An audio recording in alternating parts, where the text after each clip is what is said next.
할렐루야, 할렐루야. 오늘 종료주일 이 아침에 하나님의 은혜와 사랑이 모든 성도에게 함께하는 귀한 시간 되기를 주님의 이름으로 축복합니다. 저는 오늘 이 종료주일 아침에 겸손과 순종과 겸손이라고 하는 이 말씀을 함께 은혜 받고자 합니다. 여러분, 사도행전에는요, 사도 바울의 행적이 잘 기록되어 있습니다. 그가 예수를 믿는 과정, 또 예수를 통해서 새롭게 변화되고 주를 위해 헌신했던 삶에 대한 이야기들이 잘 기록되어 있습니다. 특별히 사도행전 20장을 보면은요, 사도 바울이 에베소에 있는 장로들을 밀레도로 불러서 이제 마지막 고별 연설을 하는 내용이 나옵니다. 그때 바울은 비장한 각오로 그 장로들과 함께 울면서 이렇게 고백을 합니다. 내가 아시아에 들어온 지금부터 첫날까지 내가 어떻게 살았는지 여러분은 아실 겁니다. 특별히 나는 모든 겸손과 눈물 그리고 시험을 참고 주를 섬긴 것과 유익한 것은 무엇이든지 꺼리낌이 없이 전하였고 유대인과 헬라인에게도 말씀을 증거했습니다. 그리고 바울은 이어서 본인이 예루살렘에 올라가서 또 어떻게 살 것인지에 대한 이야기도 마저 하고 있습니다. 내가 달려갈 길과 주 예수께 받은 사명 곧 하나님의 은혜의 복음을 증언하는 일을 마치려 하면은 나의 생명을 조금도 귀한 것으로 여기지 아니하노라. 저는 이 바울의 간증을 보면서요, 참 부러웠습니다. 어떻게 이렇게 말할 수 있을까? 한평생 목회를 하면서 눈물과 기도로 또 주를 위한 그 말씀을 증언하는 일에는 자기의 생명을 조금 더 귀한 것으로 여기지 않을 수 있었던 그 비결이 뭘까? 근데 말씀을 읽으면서 한 구절에 제 마음이 멈췄습니다. 성경은 이렇게 말합니다. 보라, 이제 나는 성령에 매여 예루살렘으로 올라가는데. 제가 이 말씀을 읽으면서 깨달은 게 이거였구나. 오늘 바울이 모든 일을 겸손과 눈물로, 또 그가 주를 섬긴 것, 또 유익한 어떤 것이라고 하면 자기의 유익에 상관없이 주를 위하여 헌신했던 것, 또 예루살렘에 올라가서 뻔히 앞에 환난과 고난이 있음에도 불구하고 그 환난과 고난 가운데서도 두려워하지 않고 끝까지 복음을 증거할 수 있었던 비결, 이거였구나. 그게 뭐예요? 성령에 매인받는 거예요. 하나님께 매인받은 인생을 살다 보니까 그가 그렇게 섬길 수 있었던 것입니다. 성령에 매이니까 자신을 쏟아 부을 수 있었던 거예요. 여러분, 우리가 오늘 성경에 나오는 건너편 마을에 매여있던 나귀와 나귀 새끼처럼 우리는 성령에 잘 매여있는 저와 여러분이 되기를 주님의 이름으로 축원합니다. 할렐루야. 우리의 육체라는 게 그래요. 우리의 육신은요, 영적 생활에 매이는 걸 싫어합니다. 그래서 자꾸 육신에 매이게 해요. 세상에 매이게 만들고, 돈에 매이게 만들고, 사람에 매이게 만들고, 혈연과 지연에 매이게 만들고, 자꾸 세상적인 게 매이게 되는 거예요. 이게 우리의 육신입니다. 자주 말씀드리지만 여러분, 우리가 영적 생활을 하기까지는 어려워도요, 육신으로 돌아가는 것은 금방이에요. 우리가 하나님의 말씀을 듣고 사모하며 기도하는 건 참 힘들어요. 그 삶을 유지하는 건 어려워요. 그런데 내가 육신의 삶으로 돌아서는 건 한순간입니다. 왜 그래요?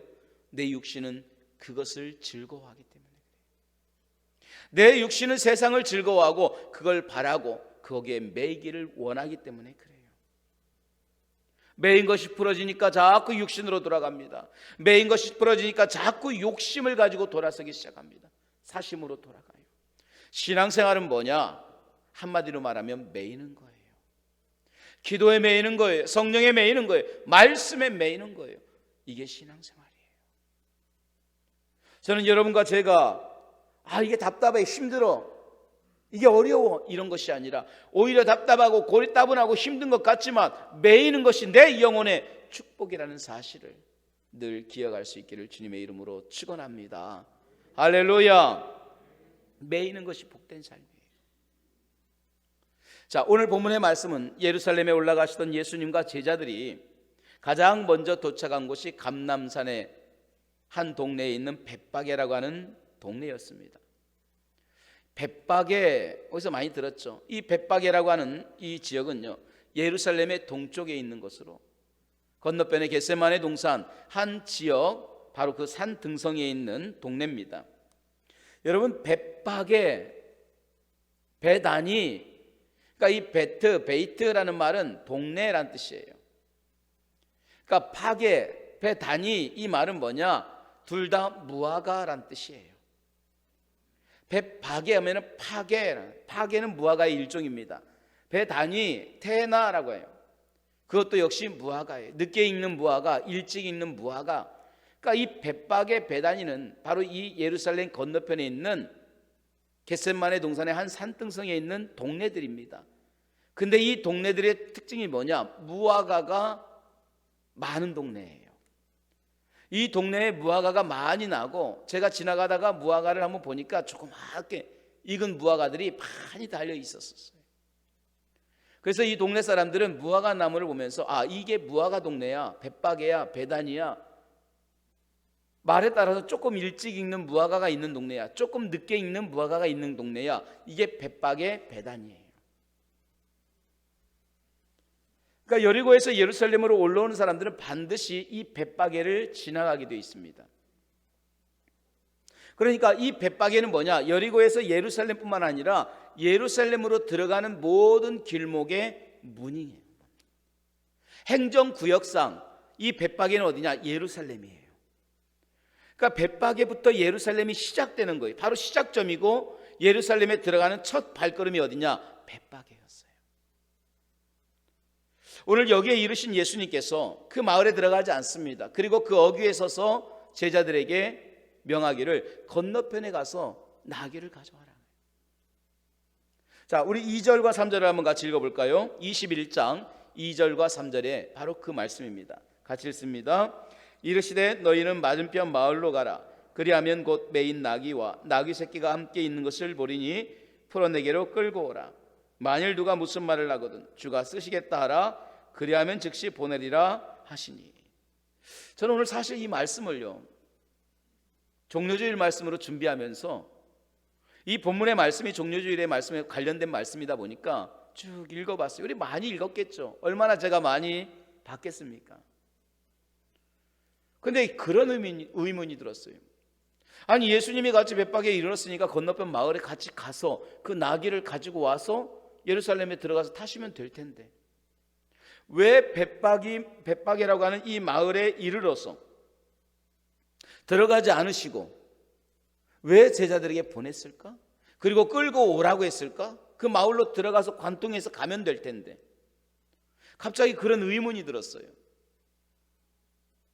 그리고 또 한 가지는 왜 벳바게에서부터였을까라는 거예요. 왜 예수님께서 벳바게를 통해서 예루살렘으로 들어왔을까? 여러분, 그렇잖아요. 사실 예수님께서 예루살렘에 들어오는 길은 여러 길입니다. 우리 포항에 들어오는 길이 경주에서 오고 저쪽 다른 그 지역이죠, 저쪽에서 오고 또 고속도로로 오고 여러 길이 있는 것처럼 예루살렘에 들어갈 수 있는 길이 꼭 벳바게만 있었던 게 아니에요. 그리고 사실 예수님은 그 이전에 벳바게가 아니라 베다니를 통해서도 예루살렘에 자주 다녔어요. 우리가 아는 것처럼 베다니에는 나사로의 집이 있었기 때문입니다. 그러니까 나사로를 만나고 그 집에 오고 가면서 마리아와 마르다의 성경에 나온 이야기들을 보면 벳바게가 아니라 베다니를 통해서도 예루살렘에 들어가신 거예요. 그런데 오늘 예수님은 이제 마지막 일주일을 보내기 위해서 벳바게를 통해서, 그것도 벳바게에 들어가지 않고 벳바게 어귀에 서서 오히려 나귀와 나귀 새끼를 끌고 오라고까지 말씀하시는 거예요. 그리고 왜 나귀였을까? 이왕 메시아로 마지막에 멋있게 들어가려면 백마를 타고 들어갈 수도 있잖아요. 이왕 본인을 막 메시아인 걸 부각하려면 좀 화려하게 갈 수도 있잖아요. 근데 예수님은 메인 나귀와 나귀 새끼, 특별히 나귀 새끼를 타고 들어가셨어요. 이 말씀을 준비하면서 여러 가지가 머릿속에 들어왔어요. 왜 그랬을까? 왜 그랬을까? 그러면서 말씀을 찾으면서 아주 중요한 내용들을 깨닫게 되었습니다. 여러분, 만약에 예수님의 이런 행동들이 갑자기 즉흥적으로 일어난 일이라서 준비할 시간이 없어서 그냥 나귀 새끼를 타고 그냥 묶여있던 거 막 끌고 왔을까요? 아니면 예수님께서 길 가다 갑자기 생각나서 야, 나 나귀 타고 싶어서 그런 거야, 그렇게 한번 가보자, 우리 벳바게에서부터 가보자, 그렇게 즉흥적으로 예수님이 그러셨을까? 만약에 그런 것이 아니라고 한다면 예수님께서 이렇게 하신 진짜 이유가 뭘까 하는 거 참 궁금하잖아요. 왜 벳바게에서부터 들어가지 않고 거기에 있었을까? 왜 그리고 나귀 새끼였을까? 근데 이런 의문을 가지고 성경을 보다 보니까 의외로 성경 한 곳이 집중이 됩니다. 바로 스가랴서 9장 9절의 말씀입니다. 스가랴서 9장 9절을 보니까 이 의문이 한순간에 풀려집니다. 이렇게 쓰여 있습니다. 시온에 따라 크게 기뻐할지어다. 예루살렘에 따라 즐거이 부를지어다. 보라, 내 왕이 내게 임하나니 그는 공의로우며 구원을 베풀며 겸손하여서 나귀를 타나니 나귀의 작은 것 곧 나귀 새끼니라. 여러분, 이스라엘 백성들에게는요 내려오는 한 가지 예언이 있어요. 그리고 그 예언은 모든 이스라엘 백성들이 다 알고 있는 내용입니다. 메시아에 대한 하나의 예언은 이런 겁니다. 예언에 따르면 메시아가 예루살렘에 들어올 때에 나귀를 타고 들어온다라고 하는 예언이 있었어요. 그래서 모든 메시아는 나귀를 타고 들어오게 돼 있어요. 그러니까 예수님이 멋진 백마를 타지 않은 이유가 바로 그런 거죠. 성경에 기록된 대로입니다. 그래서 예수님께서 벳바게에서 나귀를 타고 예루살렘에 입성한 이유도 바로 그거예요. 그리고 주님께서 굳이 벳바게에서부터 나귀를 타신 이유도 바로 이겁니다. 아까 말씀드린 것처럼 이스라엘이라고 하는 그 나라에서 예루살렘이라고 하는 행정적인 수도의 시작이 어디냐? 벳바게였기 때문에 그래요. 여리고에서 예루살렘으로 올라가는 모든 길목에서는 벳바게를 지나가야 되는데 이 벳바게는 예루살렘으로 들어가는 문과 같은 곳이에요. 시작점인 거예요. 그래서 예수님이 거기서부터 벳바게에 들어가지 않고 밖에 서서 나귀를 타고 들어가시기 시작한 거예요. 자, 우리 이렇게 생각할 수 있어요.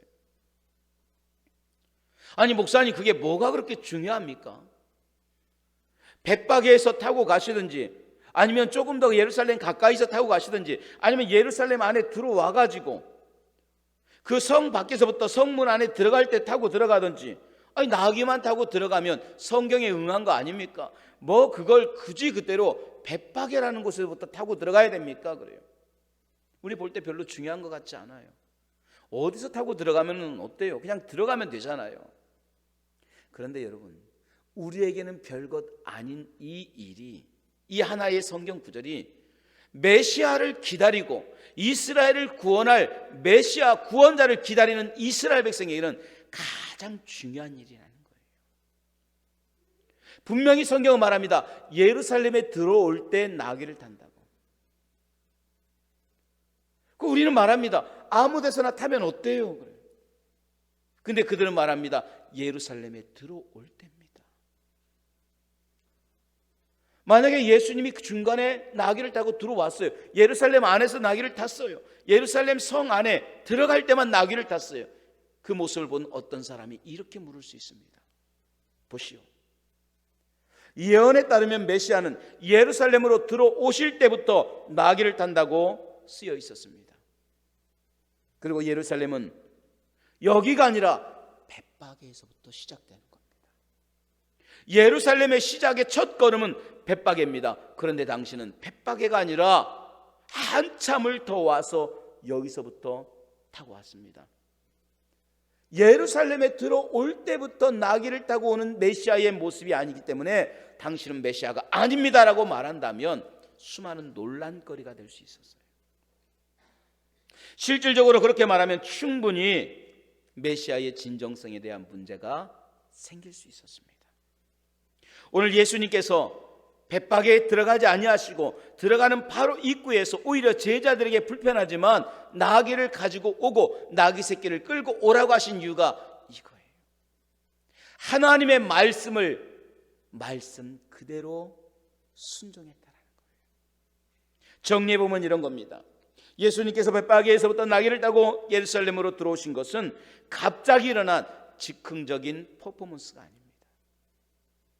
갑자기 돌발적인 자의적인 행위도 아닙니다. 이는 오래전부터 성경에 기록된 예언의 말씀을 이루어 가시기 위한 행함인 줄로 믿습니다. 더불어서 이런 사소한 우리가 가볍게 여길 수 있는 어디면 어때? 벳박의 중간에서 붙으면 어때? 예루살렘 가까이 가서 타면 어때? 이런 조그마한 문제들이 얼마든지 메시아의 진위성의 논란거리가 될 수 있다는 사실을 아셨기 때문에 주님은 처음부터 벳박의 시작 전부터 나귀를 타고 들어오셨다라는 거예요. 예수님의 삶이 그래요. 여러분, 예수님은 하나님의 말씀 앞에 글자 그대로 겸손했고 글자 그대로 순종했다라는 거예요. 어디까지 순종합니까? 자기를 낮추셔서 십자가에 죽기까지 순종했어요. 예언의 말씀을 온전히 이루기 위하여서 예루살렘 중간이 아니라 예루살렘이 첫 발을 시작되는 벳박에서부터 나귀를 타고 들어오도록 주님은 순종하신 거예요. 이게 순종이에요. 여러분, 순종이라고 하는 것이 내 생각대로 해석하는 게 아니에요. 자의적으로 해석하는 게 아니에요. 어디까지 순종해야 됩니까? 오직 말씀 그대로, 글자 그대로 순종할 수 있기를 주님의 이름으로 축원합니다. 이게 주님의 순종이에요. 우리는 성경에 보면은요, 참 우리가 성경을 보면서 깨닫는 게 이겁니다. 우리가 가장 잘 저지르는 실수가 이런 거예요. 말씀은 순종하는데 자꾸 내 생각대로 해석하려고 해요. 하나님, 나 순종하겠습니다. 내가 주의 말씀에 순종합니다. 그래요. 그런데 우리는 자의적으로 해석해요. 그러면서 뭐라고 합니까? 이렇게 하면 되겠지. 말씀은 그거야. 성경은 그렇게 얘기해도 다 이렇게 하라는 거야. 다 하나님도 이해하셔. 우린 그렇게 생각해요. 정말 그럴까요? 여러분, 하나님의 성경의 말씀을 우리가 어길지라도 그러면서 우리가 말합니다. 성경은 그렇게 하는데 다 어떻게 그렇게 이렇게 해도 하나님은 이해하셔. 하나님이 정말 그러실까 하는 거예요. 사무엘상에 보면 이 사건이 정확하게 나와 있어요. 그때 사무엘은 사울에게 아말렉과 싸울 때에 모든 소와 양과 짐승과 사람을 남녀노소를 전혀 다 멸하라고 말합니다. 그리고 사울은 전쟁에 나갑니다. 그리고 사울은 전쟁에 승리합니다. 나중에 사무엘이 옵니다. 문제는 뭐냐? 그 말씀에 순종하지 않았어요. 다 멸하라겠는데 아각이라고 하는 그 아말렉의 왕을 살립니다. 그리고 가장 좋은 소와 양을 남겨둡니다. 그때 묻습니다. 아니, 왜? 이게 무슨 소리입니까?